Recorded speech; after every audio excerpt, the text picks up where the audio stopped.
जनता party को आशीर्वाद देना है, ऐतिहासिक वोटों से आदरणीय रमाकांत जी को विजयी बनाना है, कोई चूक नहीं करना है, क्योंकि आपका दिया हुआ एक एक वोट हमारे आदरणीय शिवराज भैया का मान सम्मान और प्रतिष्ठा बढ़ाने का काम करेंगे।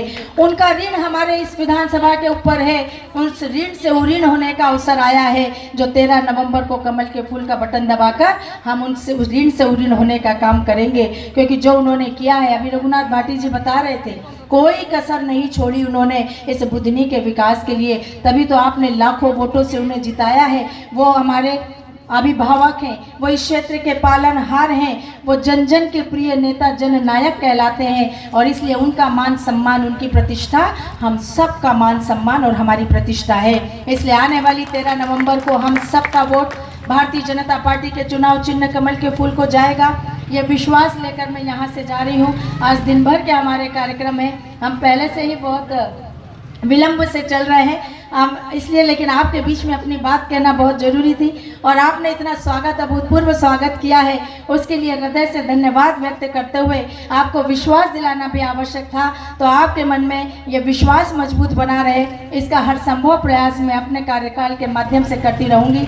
आपकी बहन जिस विश्वास के साथ आपके बीच में आई है, आज कमल फूलों की झोली फैलाकर आपसे मांग कर रही है, मुझे पूरा विश्वास है कि 13 नवंबर को ना केवल कमल के फूल को वोट भी मिलेगा, राला गांव का एक एक वोट, एक भी वोट इधर की उधर नहीं जाएगा। और 23 नवंबर को जब पेटियां खुलेगी तो मैं कहीं और की गिनती ना देख रही होंगी, बल्कि मैं राला गांव की गिनती देखते हुए यही देखूंगी कि यहाँ की पेटियों में से कमल खिले, कितने कमल खिले, कितने फूल खिले, और उस समय मैं गर्व करूंगी कि वास्तव में राला ग्राम की जनता ने जो स्वागत किया था, जो मान दिया था, जो मैंने आह्वान किया था, उसका मान रखते हुए मेरी बात का मान रखा, मेरी बात का विश्वास किया, और भारतीय जनता पार्टी के प्रत्याशी आदरणीय रमाकांत भार्गव जी को प्रचंड बहुमत से विजयी बनाया।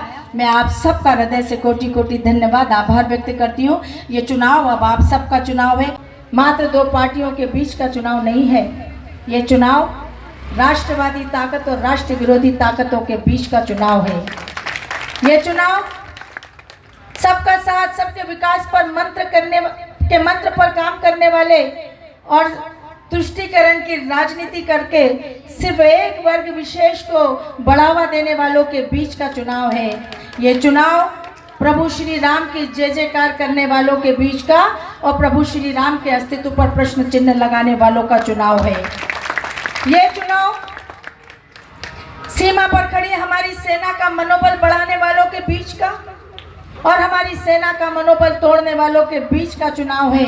हम सबको समझना है कि चारों तरफ विकास तो दिखाई दे रहा है, ये वास्तव में भारतीय जनता पार्टी की सरकार, भारतीय जनता पार्टी की सोच, भारतीय जनता पार्टी की चिंतन का परिणाम है। लेकिन इसके साथ ही साथ हमें भविष्य की भी चिंता करनी है, और भविष्य की चिंता अगर करनी है तो हमें भारतीय जनता पार्टी को बार बार आशीर्वाद देना होगा, ताकि कांग्रेस जैसी पार्टी को इस बात का सबक मिले कि इस देश की जनता ने 60-65 वर्षों तक कांग्रेस पार्टी को राज करने का मौका दिया, लेकिन कांग्रेस पार्टी ने इस देश का विनाश करने में कोई कसर नहीं छोड़ी।